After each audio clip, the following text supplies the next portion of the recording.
بسم اللہ الرحمن الرحیم۔ دوستوں، بزرگوں، بھائیوں، آج ایک خاص موضوع کے ساتھ آپ کی خدمت میں اصلاح کی نیت سے حاضر ہوں، اور تحریک اصلاح محافل نعت انٹرنیشنل کا مقصد یہی ہے کہ جو ہمارے نعت خواں حضرات، نقیب حضرات، واعظین راہ راست سے ہٹ گئے یا عقیدہ کے حوالے سے وہ گفتگو نہیں کرتے یا نعت نہیں پڑھتے یا نقابت نہیں کرتے، تو ایسے لوگوں کی اصلاح کی جائے حسن نیت کے ساتھ اور تعمیراتی جذبے کے ساتھ، مثبت انداز کے ساتھ۔ ہمارا یہی مشن ہے، اور الحمدللہ عرصہ 10 سال سے، بلکہ اس سے بھی زائد ہم کوشش کر رہے ہیں الحمدللہ۔ اب تو پوری دنیا کے اندر تحریک اصلاح محافل نعت کا ایک وسیع نیٹ ورک، یورپ کے اندر بھی الحمدللہ اب اس کے اثرات جو ہے نا وہ مرتب ہو رہے ہیں ہماری تحریک اصلاح محافل نعت کے۔ ابھی حالیہ دنوں میں یورپ سے بھی ہمیں یہ اطلاعات موصول ہوئی ہیں ہمارے ذمہ داران دوستوں کی طرف سے کہ پاکستان سے جو لاکھوں روپیہ خرچ کر کے نعت خواں حضرات، واعظین یورپ میں وہ تشریف لے جاتے ہیں نعت خوانی کے لیے یا تبلیغ کے لیے، لیکن وہاں پہ جو ان کے انداز ہوتے ہیں، جو ان کے جناب لچھن ہوتے ہیں، وہ قابل گرفت ہوتے ہیں۔ اور وہاں کی آپ کو پتہ ہے کہ ینگ جنریشن جو ہے وہ پڑھی لکھی ہے، وہ ایک سوچ رکھتی ہے، وہ ایک فکر رکھتی ہے۔ آپ اسلامی جمہوریہ پاکستان کے لوگوں کو تو آپ گمراہ کر سکتے ہیں اپنی چکنی چپڑی باتوں سے اور رو دھوکے اور ایموشنل انہیں سرکار کے نام پہ، لیکن یورپ کے اندر جو نیو نسل ہے نا جی، ینگ جنریشن ہے، نوجوان نسل، وہ ساری چیزوں کو سمجھتی ہے الحمدللہ۔ وہ مطالعہ بھی کرتی ہے، قرآن کریم کا مطالعہ بھی کرتی ہے، تفاسیر کا مطالعہ بھی ہے، ان کا سیرت کے حوالے سے بھی۔ تو جب آپ وہاں پہ اول فول بختے ہیں، نعت خوان ہوں، نقیب ہوں یا واعظین ہوں، اور اکثریت تو جو جاہل پیروں کی وہاں پہ جناب ایک جلغار ہوتی ہے، ایک موسمی حوالے سے، ایک موسم، ایک سیزن ہوتا ہے، تو اب وہاں پہ بھی الحمدللہ بہت ساری اطلاعات ایسی موصول ہو رہی ہیں کہ نعت خوان جو ہے وہ ویلے بیٹھے ہوئے ہیں، بالکل ویلے بیٹھے ہوئے ہیں۔ کوئی ان کو جناب محفل نعت، یعنی نعت خوانوں کی تعداد زیادہ ہے، محافل نعت کی تعداد اس حوالے سے کم ہو گئی ہے کہ جس میں یہ بازاری قسم کے، رافضی قسم کے نعت خوان سلوکیانہ انداز کے ساتھ، بازاری انداز کے ساتھ وہاں جا کے جناب نعت پڑھتے تھے یا واز کرتے تھے۔ اور پھر بڑی بد نصیبی یہ ہے کہ جب یہ مبلغین واپس تشریف لاتے نا، واعظین، تو بڑے بڑے جناب اپنی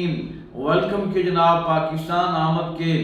اشتہارات چھپواتے ہیں مختلف اپنے میر منشیوں اور قلمی قوالوں اور کالموں کے ذریعے کہ جناب فلاں حضرت صاحب یورپ کے کامیاب دورہ سے جناب واپسی جناب۔ تو میں ان سے پوچھنا چاہتا ہوں کہ یورپ میں صاحب زہر اکثریت جو ہے وہ کفار کی ہے، کرسچنز ہیں، جیوز ہیں، دیگر مذاہب کے لوگ ہیں، تو کامیابی تو اس صورت میں ہونا کہ جناب یہ جو مبلغ یورپ، یعنی سب سے پہلے تو میں اس حوالے سے بھی، اس لفظ کے بھی میں سخت خلاف ہوں کہ یورپ کی تبلیغ نہیں، مبلغ اسلام ہونا چاہیے۔ اسلام کی تبلیغ کرنے والے جناب، اسلام کی پریچ کرنے والے لوگ ہیں یہ،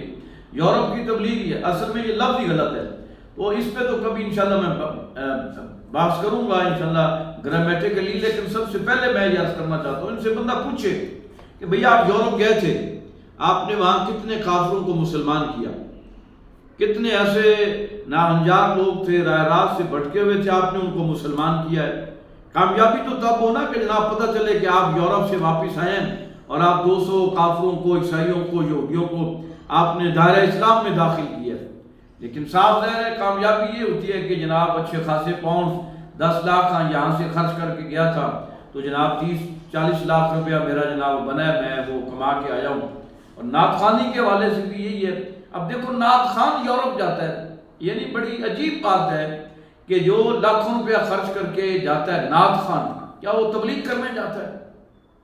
وہ اللہ کا بندہ اگر 15-20 لاکھ 10 لاکھ وہ خرچ کرتا ہے یا پاکستان میں کاروبار کر لے تو اچھا خاصا جناب اس کا روٹی روزی کا بندوبست، لیکن نیت کیونکہ یہ ہوتی ہے نا، نیت یہ ہوتی ہے کہ 10 لاکھ لگائیں گے تو 30 لاکھ بنیں گے، 40 لاکھ بنیں گے۔ تو اس پہ تو کبھی انشاءاللہ تفصیل سے بات ہوگی، لیکن جو بات میں عرض کرنا چاہتا ہوں جس نے ہمیں دکھی کیا ہے کہ گزشتہ دنوں ایک محفل نعت میں پاک پتن شریف کے ایک نعت خان ہیں، اور وہ جو معروف ہیں زیادہ تر وہ رفس کے حوالے سے معروف ہیں کہ وہ رافضی ہیں، اور ان کی باتوں سے اور ان کے میل ملاپ سے اور ان کی گیدرنگ سے، ان کی جناب کمپنی سے، ان کی صحبت سے تو واضح نظر آتا ہے کہ وہ بالکل پکے پیٹے رافضی ہو چکے ہیں اور انہی کی بولی بولتے ہیں، انہی کے لکھے ہوئے کلام پڑھتے ہیں۔ تو ایک محفل نعت میں انہوں نے مفتی اعظم پاکستان قبلہ مفتی منیب الرحمان صاحب دامت فیوزہم سمیت ملک پاکستان کے جید علماء پہ تنقید کی ہے، اور کڑی تنقید کی ہے کہ ان لوگوں کو تو آتا جاتا کچھ نہیں ہے جناب، اور یہ ہمارے اوپر جناب تنقید کرتے ہیں کہ جناب لوگ ان کو پیسے کیوں دیتے ہیں، اور اس طرح کی انہوں نے باتیں کی ہیں۔ اب میں یہ عرض کرنا چاہتا ہوں کہ وہ ایک ہے نا، وہ ایک مقولہ بھی ہے کہ ذات دی کوڑ کرلی تے شتیرہ نو جپے، اور کیا پدی کا شوربہ۔ میں یہ آپ کو کیٹیگوریکل کہنا چاہتا ہوں اور آن کیمرہ میں کہنا چاہتا ہوں کہ اگر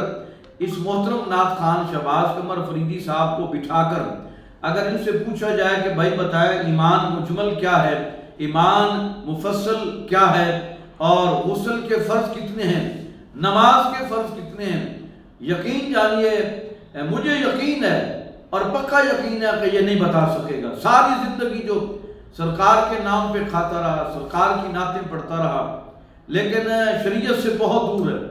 ساری زندگی سرکار کی نعت پڑھی ہے۔ کہتے ہیں میں مولا علی کا ملنگ ہوں۔ کیا مولا علی شیر خدا رضی اللہ تعالیٰ عنہ کی مبارک داڑھی نہیں ہے؟ کیا مولا علی شیر خدا رضی اللہ تعالیٰ عنہ کے جناب سر اقدس پہ امامہ شریف نہیں تھا؟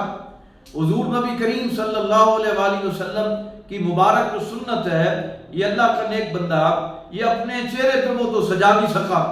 جی ساری زندگی نہیں سجا سکا، سرکار کے نام پہ کھایا، سرکار کے نام پہ کمایا، لاکھوں نے کروڑوں روپے کمائے، لیکن سرکار کے نام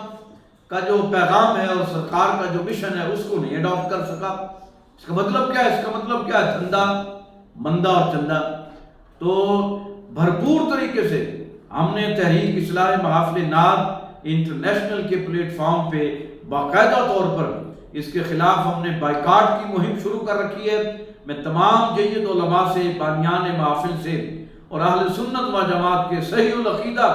یہ میں علماء سے، ائمۃ المساجد سے، مشائخ سے، پیران کرام سے یہ گزارش کرنا چاہتا ہوں کہ اس رافضی نعت خان کا بالکل ٹوٹلی مکمل طور پہ بائیکاٹ کیا جائے، اور یہ کسی محفل میں بھی جائے تو وہاں پر بھی اس کا بائیکاٹ کیا جائے، اس کو نعت بالکل نہ پڑھنے دی جائے۔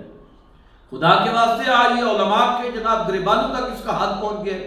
اور مفتی اعظم پاکستان جو دلیر شخص ہے، مفتی اعظم پاکستان، بس ہماری بد نصیبی یہ ہے کہ ہم مفتی اسے تصور کرتے ہیں جو ہماری مرضی کا فتویٰ دیتا ہے، جو ہماری خواہش کے مطابق چلتا ہے، جو ہماری خواہش نفس کے مطابق بات کرے، گفتگو کرے، ہم اسے عالم دین بھی تصور کرتے ہیں، اسے مفتی بھی تصور کرتے ہیں۔ لیکن انتہائی ہمیں دکھ ہوا، ہم بھرپور طریقے سے تحریک اصلاح محافل نعت کے پلیٹ فارم سے ہم احتجاج کرتے ہیں کہ خدا را اپنی محافل سے ایسے رافضی نما نعت خانوں کو پاک کیجئے، اور اس شخص کا جب تک یہ سچے دل سے توبہ نہیں کر لیتا بانگ دہل مجمع عام کے اندر،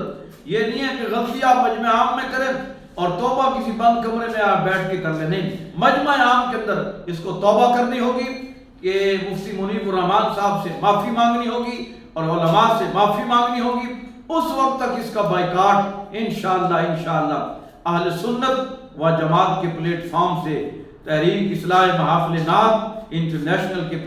پلیٹ فارم سے جاری و ساری رہے گا۔ سنیو، خدا کے واسطے